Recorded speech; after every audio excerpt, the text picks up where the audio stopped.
Hoy vamos a meternos de lleno en un caso de estudio que es de verdad fascinante. Vamos a ver cómo un cambio diminuto, casi invisible y sobre todo no comunicado en un principio activo farmacéutico, lo que llamamos API, acabó provocando la retirada de un producto del mercado y, ojo, con un coste de muchísimos millones de euros.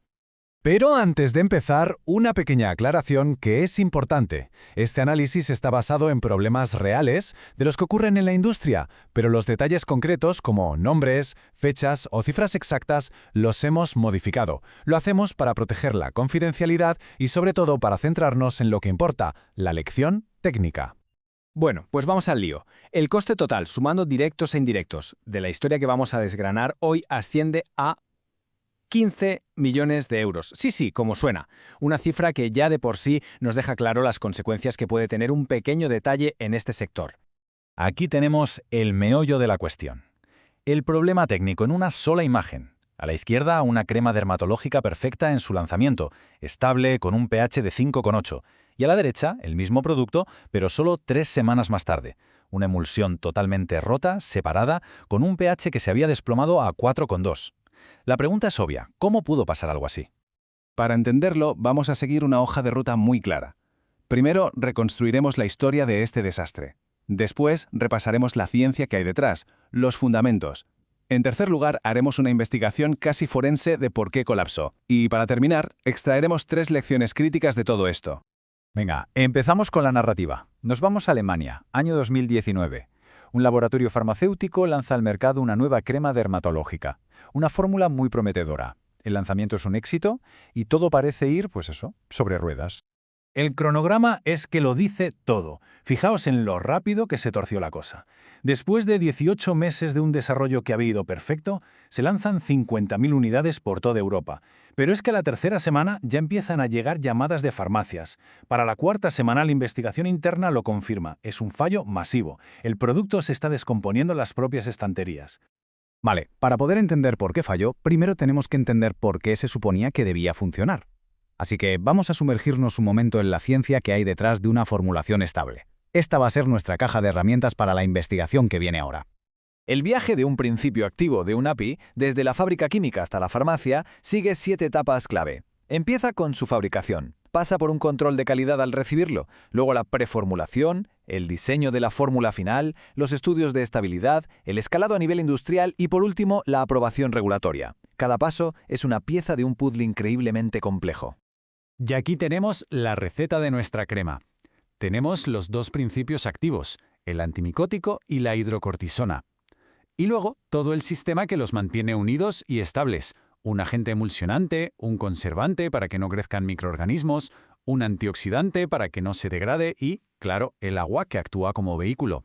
Cada uno tiene una función vital. Y aquí, ojo, que empieza la parte crucial. Nuestra primera herramienta forense es la ecuación de Henderson-Hasselbalch. La ecuación se lee así. pH es igual a pKa, que es la constante de acidez de la molécula, más el logaritmo del cociente entre la concentración de la forma ionizada, representada como A-, y la forma no ionizada, representada como HA. Para los principios activos que pueden ganar o perder protones, esta ecuación es sencillamente la clave para entender cómo se van a comportar. La segunda herramienta es el balance hidrofílico-lipofílico, o HLB para los amigos.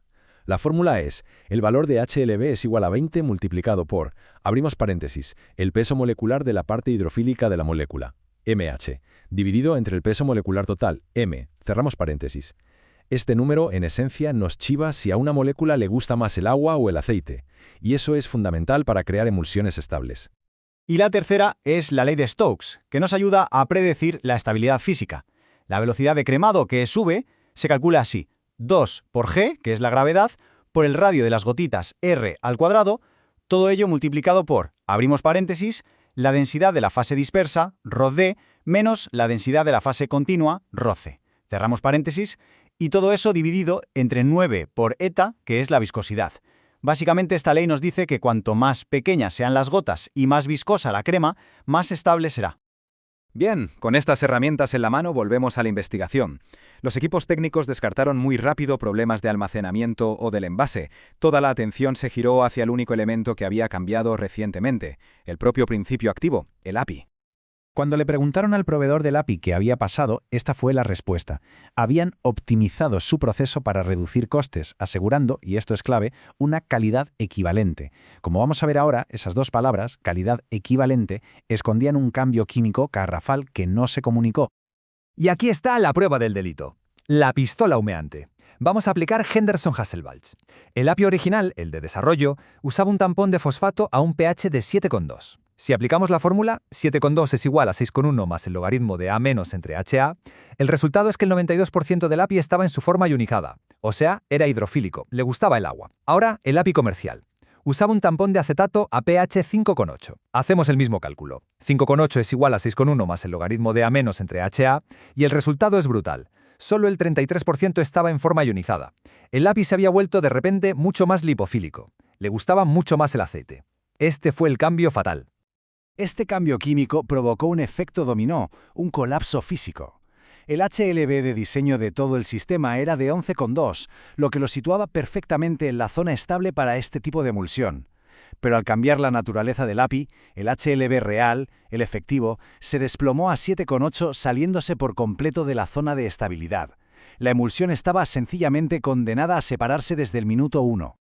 Y aquí tenemos la factura final. Si sumamos los costes de retirar el producto, la pérdida de ventas durante los 18 meses que tardaron en reformular y el daño a la reputación de la marca, el impacto financiero total se calculó en más de 15 millones de euros.